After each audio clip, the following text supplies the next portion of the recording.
Practicing Jews are rarely teetotalers. Wine for Kiddush has always been an integral part of celebrating Jewish holidays and life cycle events. But in many synagogues, there are additional traditions that involve alcohol, and some of them are controversial.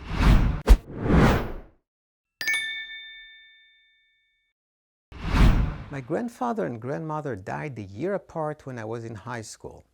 For 2 years, my father went to the synagogue every single morning to say Kaddish, and most of the time I joined him. When the Shachrit service was over, we took off our tefillin. My father folded his talit and placed it in the bag. I didn't have one, which I will explain why in a future video. But instead of leaving quickly to work and school, we went to the table at the front of the synagogue, took a small cup of schnapps, waited for everyone else to get their own, said a blessing, shouted L'chaim, and knocked it back. It wasn't until many years later, when I moved to the United States, that I realized that perhaps it wasn't so normal for a 15-year-old boy to start his mornings with a shot of hard liquor. But as far as I could tell, no harm was done, and for years afterwards, my alcohol consumption was limited to a few sips of sweet wine at the Kiddush. When I told this story to a friend, he was surprised to hear about the underage drinking, but not about the practice. I do it every Shabbat at the Kiddush club in my shul in Manhattan, he said. When I asked him to elaborate, he explained that during the Shabbat morning service, after the Torah reading, a group of men go upstairs, drink some high-end whiskey, catch up, and when the sermon is over, return to the sanctuary for the rest of the service.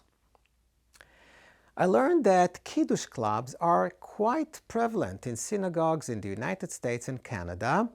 However, it is not a modern custom. Some 500 years ago, Rabbi Moshe Yitzchak Messiah was asked if it is permitted for men to leave the synagogue on Shabbos to go and drink whiskey in the middle of the service. He answered that it is permitted as long as they do not sit down for a meal. As you can imagine, not everyone is thrilled with the idea of Kiddush clubs. For example, the Orthodox Union called for the elimination of the practice. They argued that it detracts from the honor of the synagogue, promotes gossip, sets a bad example for children, and enables and promotes substance abuse.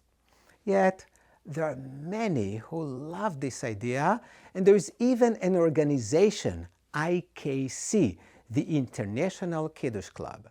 The proponents explain that since a typical service lasts almost 3 hours, people need a break. In addition, many Kiddush clubs raise funds for different tzedakah projects.